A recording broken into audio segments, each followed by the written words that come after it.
Hola a todos y todas, estamos en un nuevo episodio de La Siguiente Movida con Héctor Riveros y Juanita León.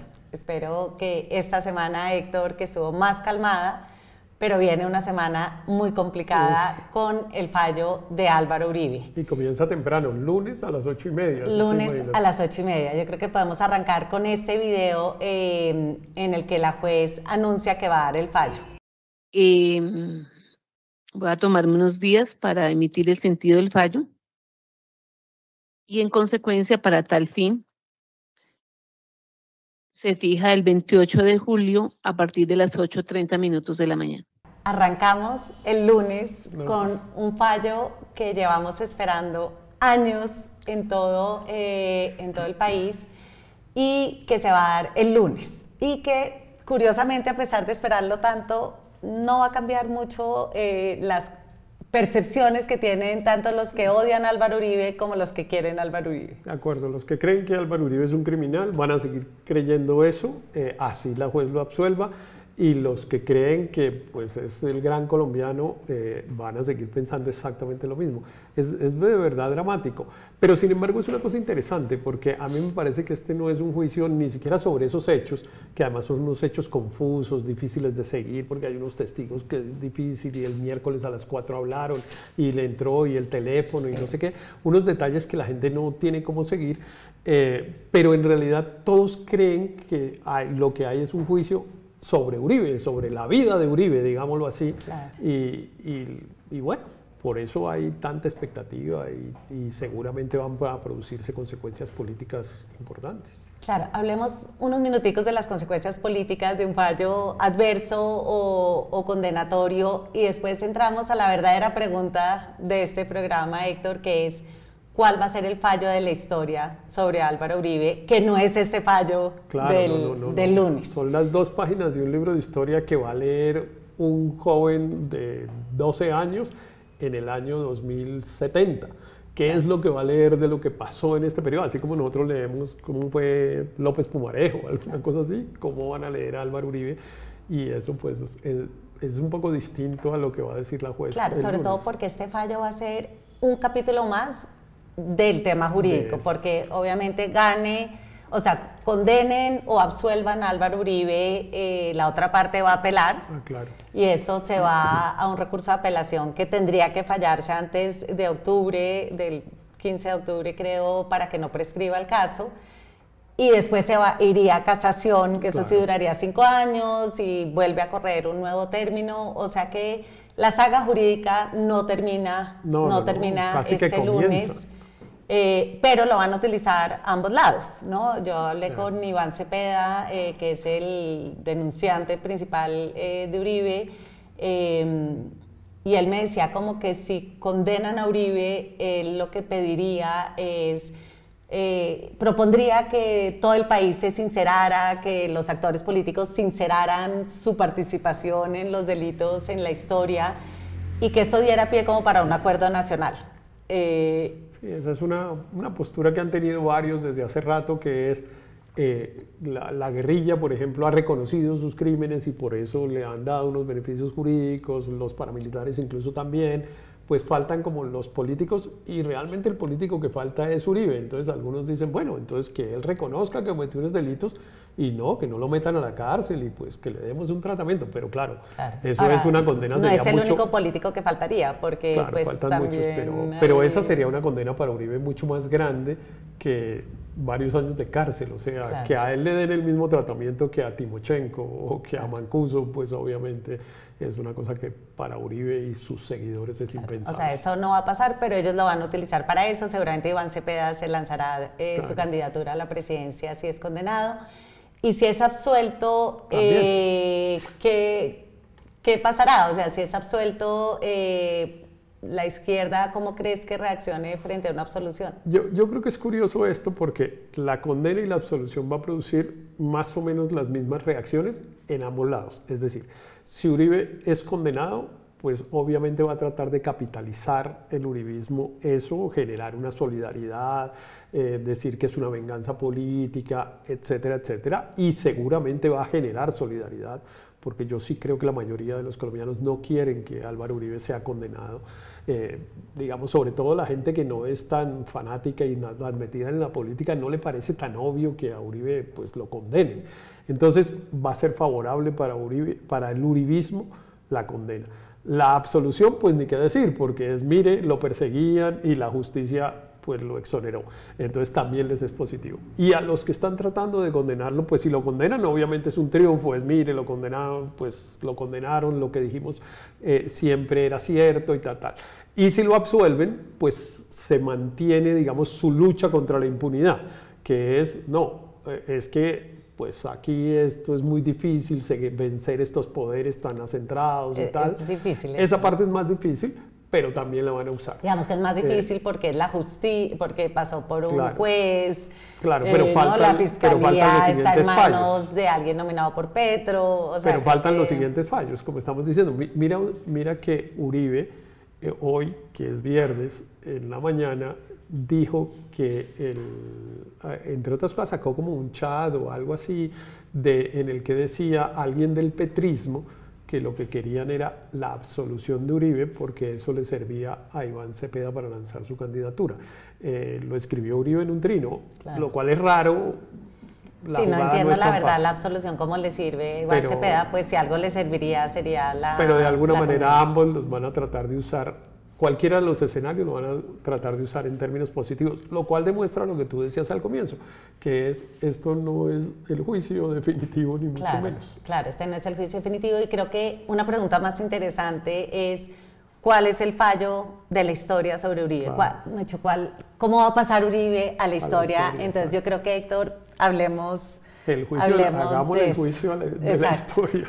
Yo sí creo que el legado de la seguridad de Uribe, pues creo que ese, en términos favorables, creo que con unas manchas muy graves de violaciones de derechos humanos, pero creo que desde el lado positivo, creo que el legado histórico de Uribe fue haber demostrado que la guerrilla era derrotable, haber logrado un consenso mayoritario del país para derrotarla y haber como invertido todo su capital político en derrotar una guerrilla que cada vez estaba más cerca de Bogotá, que lo atacó con misiles el día de la posesión. O sea, realmente la guerrilla sí tenía cercado Bogotá y creo que ahí hay un cambio grande, ¿no?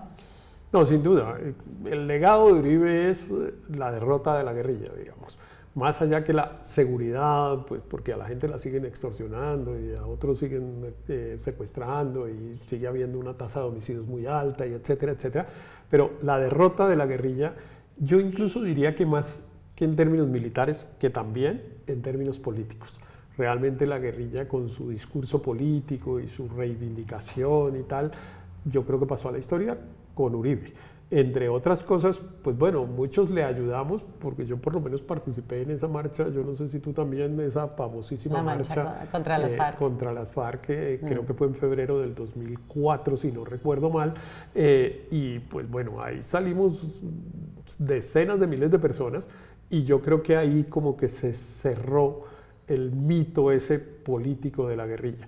Y claro, el mito militar de la guerrilla también invencible, pues se fue paso a paso, le fueron dando unos golpes que, bueno, con todo esto de las operaciones de liberación de los secuestrados y todo este tipo de cosas, que incluso algunos se dieron después del gobierno de Uribe, ya en el gobierno del presidente Santos en su primer año o algo así, también. Entonces sí, ese es el logro. Y yo creo que, o sea, yo cubría el conflicto durante ese periodo de Uribe, yo trabajaba en Semana y cubría el conflicto, y yo me acuerdo hablando con campesinos, la sensación de liberación que ellos tenían de que a sus hijos no los reclutaran más, ¿no? Como porque para un papá tener que enfrentar el dilema que le planteaban los guerrilleros con frecuencia, que era como, o me entrega a su hijo mayor, o me entrega estas 2 vacas, que era con las que alimentaba a los 5 hermanitos del que se iba, y para un papá tener que entregar a su hijo para que se fuera a matar o a morir, era algo absolutamente desgarrador, y siento que yo eso lo viví como muy de cerca. Al mismo tiempo, pues también viví muy de cerca las capturas masivas donde se cometían un nivel de abuso absurdo Claro, es que ese claramente, pues es inevitable, eso que te acaba de pasar a ti, es inevitable hacerlo si uno quiere hacer el juicio de la historia. Hay un legado, sin duda, de mejoría en los términos de seguridad, de derrota a la guerrilla, que efectivamente era pues un obstáculo para el desarrollo y para el bienestar de este país muy grande, pero es inevitable terminar diciendo, pero fue a un costo muy alto. Pero de eso podemos hablar quizá un poquito más adelante para que nos quedemos por ahora en lo positivo. Después, yo quiero mostrar esta gráfica que están viendo los usuarios en pantalla sobre la drástica disminución de homicidios y de cultivos de coca durante el periodo de Uribe. O sea, es una gráfica impresionante. O sea, venían subiendo y cayeron de manera empinada, y creo que eso es parte de su legado, es que la violencia realmente sí bajó de una forma muy visible. Ahí hay una pregunta que es ¿por qué? Digamos, ¿cuál fue el factor determinante para que esa curva sea como es? Y hay una primera hipótesis que no es de la que estábamos hablando, que es la desmovilización de los paramilitares. Que pues es otro legado de Uribe, pero claro, como hay todo este ruido de Uribe alrededor del paramilitarismo, entonces eso quizá no lo menciona uno como legado, pero claramente el mayor factor de violencia que había en Colombia al comienzo del siglo XXI, de los primeros años de los 2000, era el paramilitarismo. Las masacres todas las semanas. Era del paramilitarismo, no de la guerrilla. La guerrilla producía una violencia, por supuesto, una violencia homicida, pero comparada con los paramilitares era bastante menor. Entonces, la desmovilización de los paramilitares es el factor más importante para que esa caída sea como es. También, por supuesto, los golpes a la guerrilla y en fin, claro, pero especialmente esto otro. Y yo creo que no es un tema menor, ¿no? Y que además es muy importante una cosa, perdóname que lo diga, pero es que hay una cosa que a mí me parece que es muy importante. Las grandes reducciones de homicidios en Colombia se han debido, más que a la confrontación, a los acuerdos. Claro. Entonces, ¿por qué bajaron en el gobierno de Uribe? Especialmente por el acuerdo con los paramilitares. ¿Por qué bajaron en el gobierno de Santos? Por el acuerdo con las FARC. ¿Por qué bajaron en el gobierno de Gaviria? Por la negociación con los narcotraficantes. Lo que pasa es que esos acuerdos estaban precedidos por unas arremetidas militares que debilitaban mucho a los grupos. Creo que los paramilitares era difícil que se desmovilizaran si la guerrilla no estuviera tan derrotada por Uribe en ese momento, ¿no? Y las FARC claramente nunca hubieran negociado con el gobierno Santos si no estuvieran tan en los rines como estaban en ese momento. Sí, claro. Entonces creo que esa falacia un poquito como negociación versus... Es cierto, aun cuando digamos la desmovilización de los paramilitares ocurrió relativamente temprano en el gobierno. O sea, fue en el 2006, Uribe, ¿no? O sea, llevaban 6 años de... Pero el gobierno de Uribe llevaba 3 años, digamos. Llevaban 4 años y era como nosotros ya no somos necesarios. Exacto, como que ese era parte del argumento político. Exacto. Por lo menos. Héctor, yo quiero mostrar aquí este video de creo que de una de las primeras caravanas esas que hizo de, ¿cómo se llama? Viajar por Colombia. El Gobierno Nacional, en coordinación con la Fuerza Pública, dispuso de 41 rutas Vive Colombia, viaja por ella, para que todos los turistas transiten con seguridad hacia los distintos destinos dentro del territorio nacional durante la Semana Santa. Quiero invitar a todos los colombianos. Ese era el nivel de intimidación que existía en el país, y creo que parte de esa decisión de Uribe, como con ese liderazgo tan fuerte, tan presente, de decirle a los colombianos como vamos a recuperar las carreteras, vamos a recuperar los espacios, pues realmente fue lo que también ayudó a causar ese punto de inflexión, ¿no? Claro, es que sí, yo no sé si eso se pensó desde el punto de vista comunicativo y estratégico desde el gobierno, pero sin duda fue una gran idea, digámoslo así, porque era a la par que había combate, digamos, como la promesa de sangre, sudor y lágrimas, en realidad lo que había era un resultado muy rápido de liberación, como tú decías. Wow, ahora ya podemos, antes no podíamos, pero además no nos tocó esperar mucho tiempo. Esa caravana fue a las semanas de que el presidente Uribe era presidente. Entonces eso generaba un sentimiento digamos, de esperanza y de apoyo ciudadano, que es muy importante, a la política gubernamental, y eso le permitía entonces al presidente pedir plata, por ejemplo. Acuérdate claro, que el impuesto al patrimonio que nadie protestó. Los que tenían la plata antes decían era dónde hay que consignar, y vamos a consignar rápido. Eso es la importancia de un gobierno que tiene apoyo ciudadano, porque tiene de dónde girar, digamos. Claro, y creo que él tuvo la suerte que Pastrana había dejado montado el Plan Colombia, entonces también hubo como una sinergia, como con una cantidad de recursos que llegaron de Estados Unidos para combatir los cultivos ilícitos, pero también se usó para fortalecer a las fuerzas militares, más los impuestos de los empresarios y de patrimonio. Hay un cambio, sin duda. Que hubo un cambio muy grande, y creo que también hay como un legado, siento yo que en la evaluación histórica de Uribe, su estilo de gobierno tan cercano al pueblo, yo creo que también eso hubo un cambio muy grande. O sea, sobre todo veníamos de Pastrana, un presidente como muy elitista, muy alejado de la gente, y llega Uribe, que parece como venir más de un sector más rural, hablaba como los... Sí, es como que más cercano a los colombianos. Uribe es un personaje muy raro, digamos, porque Uribe es, a mi modo de ver, a mi juicio, un personaje como premoderno. En realidad no parece del siglo XXI, fue gobernante en el siglo XXI y ha sido un personaje del siglo XXI, pero parece un personaje de la primera mitad del siglo XX, una especie de campesino rezandero, un poco, digamos, con relato machista, condescendiente con las mujeres, de las mujeres hay que cuidarlas y tal, nada de lenguaje contemporáneo de derechos, ni nada de eso. Y bueno, eso terminó acercándolo mucho a la gente. Ahora, claro, muchos dirán que en realidad es la inauguración del populismo en la política colombiana, con todas las cosas negativas que esa manera de hacer política tu compañero tiene. de Blue ha promovido esa idea desde hace años.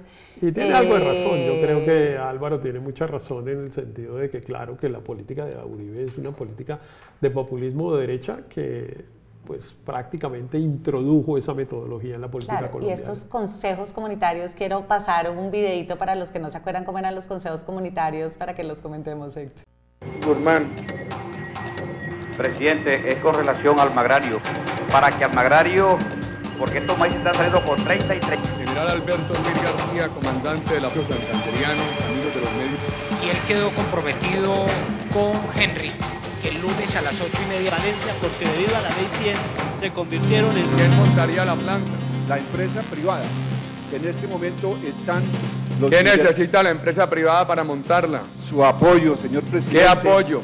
El apoyo eminentemente en seguridad, Uribe va a privatizar el Ecopetrol, tan caro a Santander. Yo creo que lo que hemos hecho es tomar medidas de previsión a tiempo para salvar estas empresas estatales. Que queremos decirle... Crear un fondo. Y el gobierno nacional. Y se hace un ahorro... Si te demoran mucho para darme el teléfono, yo te doy el mío. Márcame al 315-506-8779. Es que le daba el teléfono a la gente, le solucionaba el problema, que claro, nosotros en La Silla Vacía, me acuerdo que hicimos una vez una investigación que mostrábamos que esto era mucho menos espontáneo de lo que parecía, no era como que pudiera aparecerse cualquiera en el consejo comunitario. Claro, pero era una puesta sí en escena, sin duda. Claro, era una puesta, pero sí había una clara sensación en los colombianos de que por fin había un presidente que solucionaba los problemas. Y además que conocía. Y lo solucionaba rápido, y conocía el país y trabajaba 24 horas y no viajaba. Las demostraciones que usaba, yo recuerdo haber estado en un consejo, pues me fui un día en Cartagena, creo que yo estaba, y había consejo comunitario y me fui a curiosear a ver cómo era, y un señor levantó la mano y le dijo, vengo, ya no recuerdo de dónde, pero por allá del sur de Bolívar, que el sur de Bolívar queda lejísimos de Cartagena, y vengo desde el sur de Bolívar, y el presidente Uribe lo interrumpió y le dijo, ¿por dónde te viniste? ¿Por no sé dónde o por no sé dónde? Y entonces el señor le dijo, no, yo me vine por no sé qué y tal, y entonces el señor empezó a explicar por dónde se venía, y le dije, ay, se nos cayó un puente hace unos meses y le he dicho al ministro que lo arregle y creo que no hemos terminado, es increíble, hubiera sido mejor para la próxima que te vengas por no sé dónde, y le describió prácticamente pueblo por pueblo el otro camino. Entonces, claro que eso generaba una sensación de conocimiento del presidente, de cercanía con los problemas de la gente, que le daba una popularidad enorme. Héctor, yo creo que tú recuerdas que Uribe fue muy crítico de la revista Semana en esa época, porque nosotros investigamos las chuzadas del DAS, la parapolítica, y después de que Uribe le dijo a Alejandro Santos, como es que esto no es un juego de muñecas, que claro, comparado a lo que dice hoy Petro, parece un juego de muñecas, pero yo me acuerdo que nosotros estábamos muy ofendidos y él fue a Semana. Y a mí me impresionó ese día porque Uribe decidió no subir por el ascensor a la reunión con los editores que tenía, sino subió por las escaleras y fue saludando a cada secretaria, a cada reportero, a cada editor gráfico, dio las vueltas y apenas subió a la reunión con los editores, comenzó a decir uno por uno, como, a ver, usted, ¿cuál es el problema que tiene conmigo? Entonces, bueno, y yo me acuerdo que yo le dije como, en ese momento él había nombrado a una cantidad de politiqueros en las embajadas, como siempre.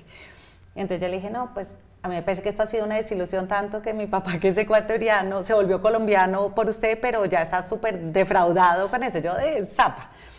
Y Uribe me dice, Juanita, llame a su papá y hablo con su papá. Y yo como, no, presidente, no es necesario. No, llámelo. Y yo como, no, o sea, no lo voy a llamar. Me insistió 3 veces y yo decía, no, donde yo llame a mi papá aquí en vivo y en directo, me hace quedar pésimo. Pero me pareció que eso es tan Uribe, ¿no? Como era una demostración. Además de control de la situación. De control muy impresionante. Sí, bueno, a nosotros todos nos fue desarmando a cada uno. Era muy impresionante ese control de la escena, digamos, que era eso. ¿Por dónde te viniste? Yo te cuento, llámame a tu papá. Y uno que, el mismo señor que estaba contando unas cosas, pues quedó como, este señor sabe más que yo ni siquiera para qué le cuento. Y tú terminaste intimidada de yo estaba una vez con un general en Arauca entrevistándolo y Uribe lo llamó al general de la brigada y le dijo, general, acaban de secuestraron a una persona como cerca a la brigada. Y el general, no, presidente, no creo. General, averigüe. El general llamó, lo acababan de secuestrar, el general no sabía y Uribe sabía, ¿no? O sea, era esa sensación de que hay alguien que está muy a cargo. Yo siento, Héctor, que parte del legado o de la popularidad que tuvo Uribe en su momento tenía que ver también como en un país de tantas personas como sin un papá. Hay un papá de la nación que se encarga, que protege, que castiga. Sí, sin duda eso y creo que eso puede explicar un poco sus altos niveles de favorabilidad, pues que como los vemos aquí, pues nunca bajó del 63%, fue su punto más bajo. Es que era impresionante, porque realmente, y sí parecía, yo por ejemplo, en esa época me tocó en algún momento, yo estaba pues a través de la cooperación internacional, apoyaba cosas en alcaldías, y lo hice mucho en la alcaldía de Cartagena, como sabes, cuando Judith Pinedo fue alcaldesa, y él pues iba mucho a Cartagena y tenía buena relación con la alcaldesa y tal, y pues yo acompañaba algunas de esas reuniones, y en algún momento despidiéndolo en el aeropuerto, pues estaba ahí como uno más y caminó bastantes pasos, se me acercó y me dijo, te voy a pedir un favor. Yo nunca he tenido una relación cercana con Uribe, ni mucho menos, te voy a pedir un favor.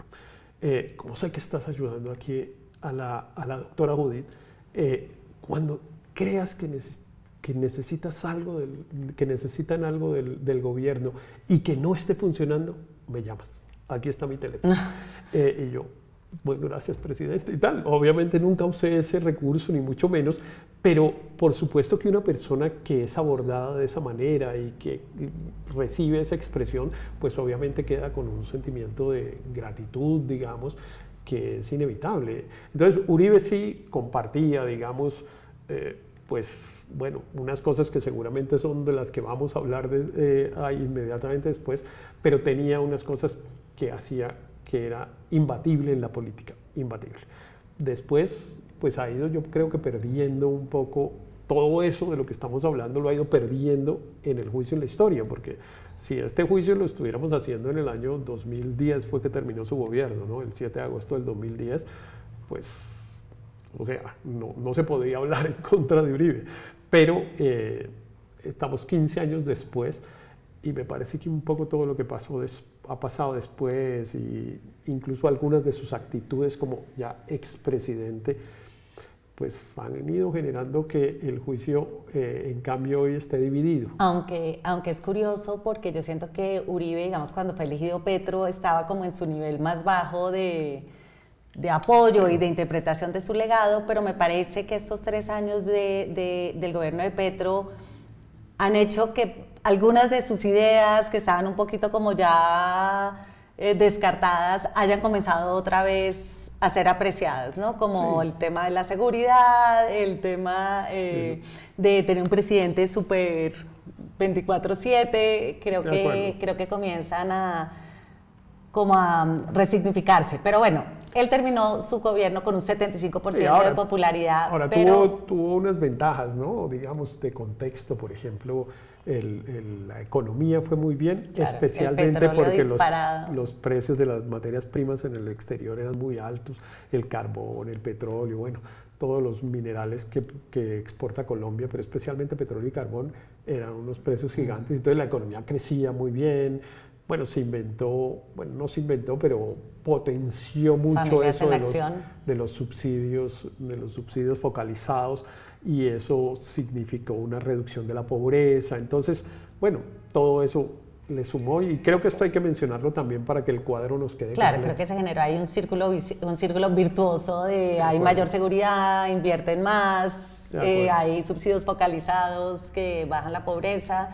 Y él termina con un 75% de popularidad, algo que ningún presidente volvió a ver desde entonces, y que creo que es como su sueño más anhelado de cualquier presidente, claro, es volver a tener esta foto en términos de su popularidad. Pero con el tiempo, como hemos dicho, Héctor, ese legado ha comenzado a verse manchado como con muchas revelaciones, claro, que se han conocido después.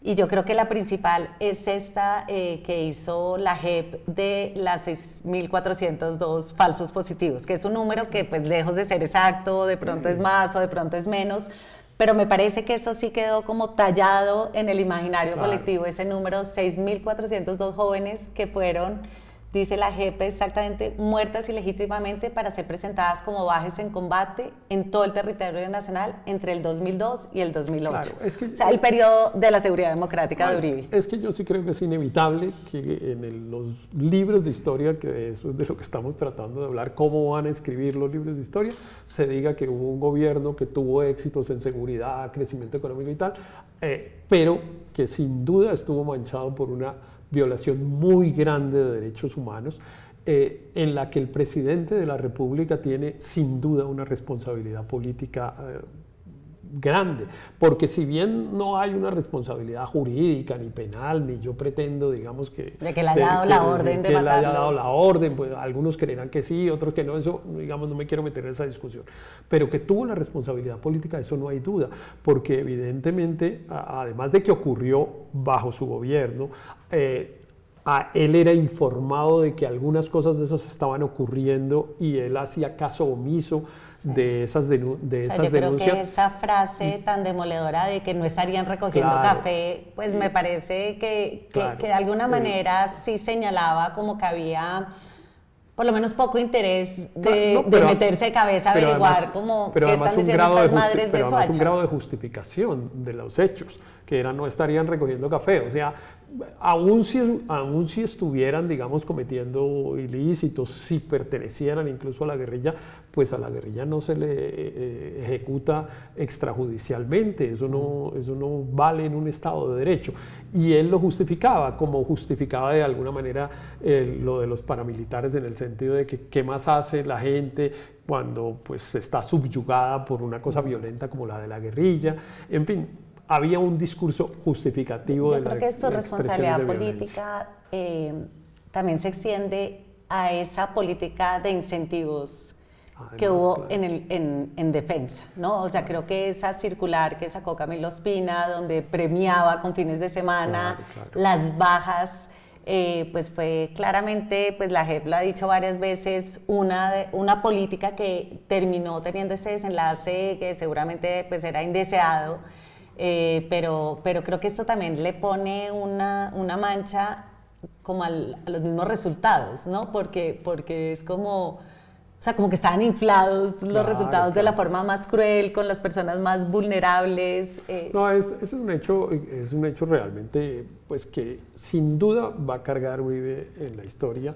Y además este hecho, pues claro, es el más escandaloso quizá, pero no es el único, ¿no? Ahí lo que tú decías, por ejemplo, están las chuzadas. Y las condenas, los arrestos masivos, estos que ocurrían, que eran muy impresionantes, además de otras como estas que afectaban. Eso de los arrestos, que me parece que eso se ha olvidado un poco, pero yo hice una historia que a mí me impresionó mucho en Cartagena del Chairá, en Caquetá, en que yo estaba pues cubriendo este tema, en donde llegaron, los aviones iban, los fiscales con órdenes de arresto en blanco, y los militares iban con un informante de la guerrilla, que en particular se llamaba el Mocho Quintanilla, porque el tipo era mocho, pero él iba señalando como con su dedito mocho a la gente, y después se supo que había señalado a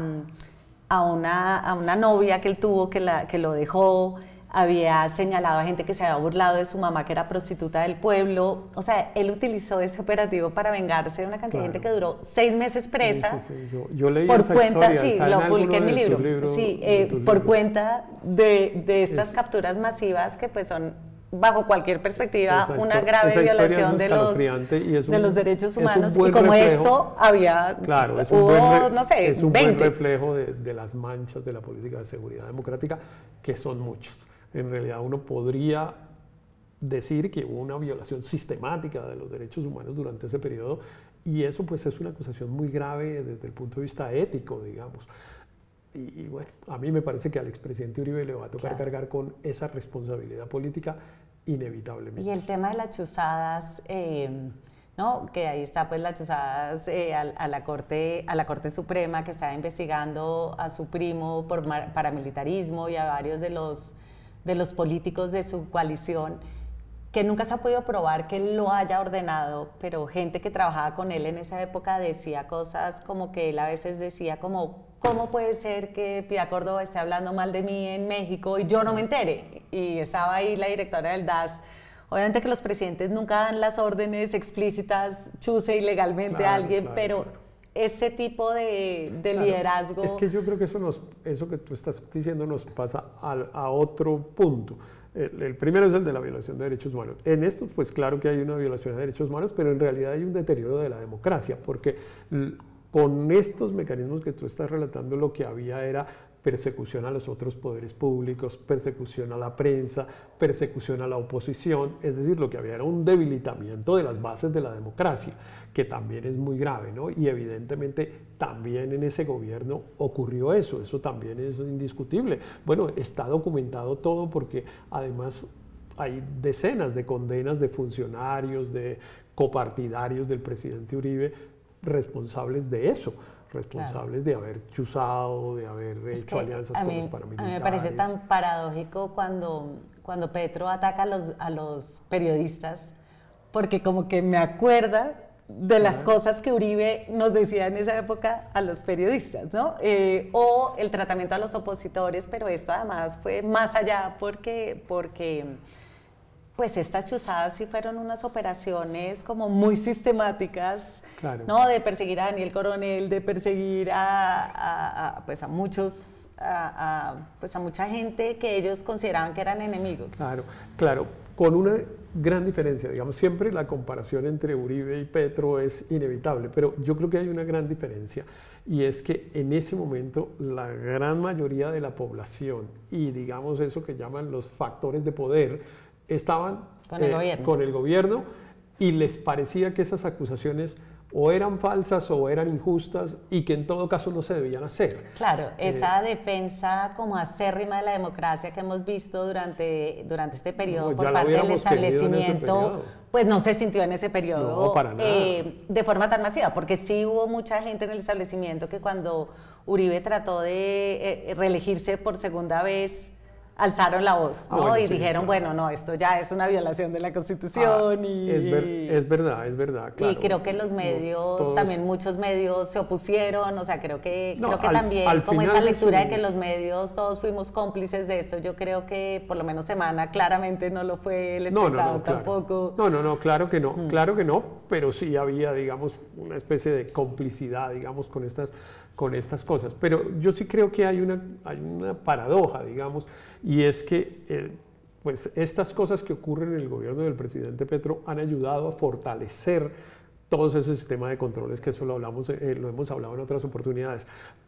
Y en cambio en el gobierno del presidente Uribe se debilitaron muy profundamente, porque tenía una coalición de gobierno muy ampliamente mayoritaria en el Congreso. Y porque tenía una favorabilidad del 75%. Claro, o sea, es que no hay mayor control que no tener una favorabilidad del 75%. Un gobierno impopular, pues claro que hay todos incentivos para controlarlo, para fustigarlo. Aún así, Héctor, es interesante como el rol que jugó la justicia como contrapeso del poder durante ese gobierno, ¿no? Aquí estamos viendo las imágenes de Sabas Pretel, Bernardo Moreno, o sea, la cantidad de ministros que terminaron presos, condenados, de políticos que terminaron condenados por la parapolítica, en gran parte por las investigaciones de Claudia López. O sea, ahí en todo caso la justicia, a pesar de que era mucho más difícil porque no tenían el respaldo popular, pues ese contrapeso democrático fue muy importante. Y a pesar de la persecución del gobierno, porque el presidente Uribe, que entre otras cosas se junta con lo que va a pasar el lunes, que es el tema de la politización, comillas, de la justicia, desde entonces estamos oyendo, es que si la justicia condena a alguien con el que yo estoy de acuerdo o alguien de mi partido político, es porque la justicia está politizada, no porque la justicia haya encontrado algo que haya que reprochar, que es raro, digamos, porque la sociedad colombiana ha ido como renunciando al derecho de pedir explicaciones, digamos, si usted es amigo mío, yo no le pido explicaciones y estoy con usted. Un poco con esa expresión tan colombiana de palas que sea, pues aquí ¿qué nos toca hacer? Si nos toca hacernos matar, nos hacemos matar. Un poco mafiosa, ¿no? También. Claro que es rarísimo, porque realmente, pues digamos, si yo tengo un amigo, un aliado político y ese aliado político comete un delito, yo soy el que más tengo derecho a reprocharle, porque digamos, el primer engañado soy yo. Es como así, ¿usted cómo va a hacer esto? ¿Cómo va a incurrir en un acto de corrupción o alguna cosa de estas? Aquí parecimos un poco obligados a ser, comillas, leales con ese amigo, porque si lo cuestionamos, nos convertimos en una especie de traidores que merecen el señalamiento. Hay una cosa de cultura democrática rara. Colombia tiene una cosa rara. Te iba a decir hace un momento que yo creo que el deterioro del gobierno del presidente Uribe, del gobierno, no, digamos, del legado histórico que estamos hablando, comenzó justamente al final de su gobierno. Con la reelección. Claro, con la segunda reelección, y lo puso de presente Antanas Mocus. Es que acordémonos que cuando Antanas Mocus fue candidato presidencial, que era al final del gobierno del presidente Uribe, y se enfrentaba al candidato de Uribe, la consigna de la bandera, digamos, de Mocus era no todo vale, era la legalidad. Y eso lo compró el 35% de la población colombiana, en un momento en el que esa curva que acabamos de ver de popularidad todavía se mantenía altísima. Hubo un porcentaje importante de la población colombiana que dijo, no todo vale. Y de ahí en adelante se fueron sumando algunos, y hoy pues el presidente Uribe tiene la mitad de los ciudadanos con él y la otra mitad en contra. Claro, acá vemos la gráfica de cómo ha evolucionado la favorabilidad de Uribe. En el 2017, o sea, sabemos que terminó con 75%, no lo tenemos en la línea, sino desde el 2017, que viene en 57%, y comienza a bajar, y yo creo que parte de esa pérdida de popularidad, que en su nivel más bajo, que fue cuando fue elegido Petro, llegó al 37%, o sea, muy bajo, y ya va en el 46%, o sea que sí ha tenido... Petro le ha ayudado. Petro le ha ayudado a Uribe, pero creo que su férrea oposición al acuerdo de paz le quitó unos réditos con un sector de la población que estaba dispuesto a darle como un beneficio de la duda, ¿no? Como mucha gente sintió que esa oposición tan cerrada al acuerdo de paz como que le quitó una oportunidad a este país de tener una energía creativa, una posibilidad nueva, y que en parte lo había hecho también como por un odio a Santos y bueno, y a las FARC, que eran... Sí, fue una actitud que siempre fue muy difícil de entender, y yo todavía no logro entender bien. Porque en parte era como su éxito de la derrota que él había tenido de las FARC. Por supuesto, pero además él siempre había estado de acuerdo o había estado dispuesto a procesos negociados con la guerrilla. Él incluso le propuso cosas a la guerrilla, le daba beneficios a los que se desmovilizaban, a los que se desmovilizaban no les pedía verdad, ni reparación, ni cárcel, todo recordamos. Y alcanzó a desmovilizar miles. Miles. Fue una política súper exitosa. Claro, pero recordamos cuando recibía a Karina, tal vez Karina, que la recibía pues con... Y que era una mega asesina que además decían que había matado a su papá. Claro, no, pues era la criminal más grande, y él la recibía muy bien, solo a cambio de que se desmovilizara. Y yo recuerdo que a otro, no sé si fue a ella, que decía que la hospedaran en el Hotel Tequendama, ¿te acuerdas? No sé si fue a Karina o a otro. Fue a otro que le dijo, hospédenlo en el Hotel Tequendama. Era como la expresión más grande de, yo estoy dispuesto a hacer todo tipo de concesiones a cambio de la desmovilización. Claro, pero eran concesiones más como de la benevolencia del que te somete, ¿no? Pero no era la negociación con las FARC, era como... vas a tener poder político, vas a estar en un tribunal donde también van a estar los militares, o sea, creo que habían como unas simetrías de poder que él ahí es donde le faltó, pero puede haber, digamos, imaginado que la situación que tenemos ahora de él hoy en el banquillo de los acusados, mientras que los otros están en su casa, tal vez él imaginó que se podía hacer así, incluso con los militares, que él siempre dijo, a los militares en la JEP no les pueden dar el mismo tratamiento que a la guerrilla, etc. Yo creo que él siempre le ha tenido un temor a la justicia, a que la justicia opere, digamos, de forma igual a todas las personas que actuaron ilegítimamente o ilegalmente en el conflicto armado, y tal vez esa es su reticencia, porque no de otra manera se explica. Claramente, como tú lo dices, esa era la enorme oportunidad de la sociedad colombiana de cambiar el relato de una sociedad fracasada por una sociedad al contrario, que es capaz de crecer y de construir, etc. Yo creo que hay una pregunta, Héctor, que a mí mucha gente me hace, que me parece que es difícil de responder, y es ¿qué hubiera pasado si el país hubiera seguido la senda que prometió Santos en el 2010 para ser elegido, que era como, yo sigo cortándole la cabeza a la culebra, seguimos con la arremetida militar? Santos cambió esa política por una política de negociación que a los ojos de mucha gente terminó dándole un nuevo aire a la guerrilla, terminó fortaleciéndolo cuando ya estábamos a punto de derrotarlos. Es un poco la percepción.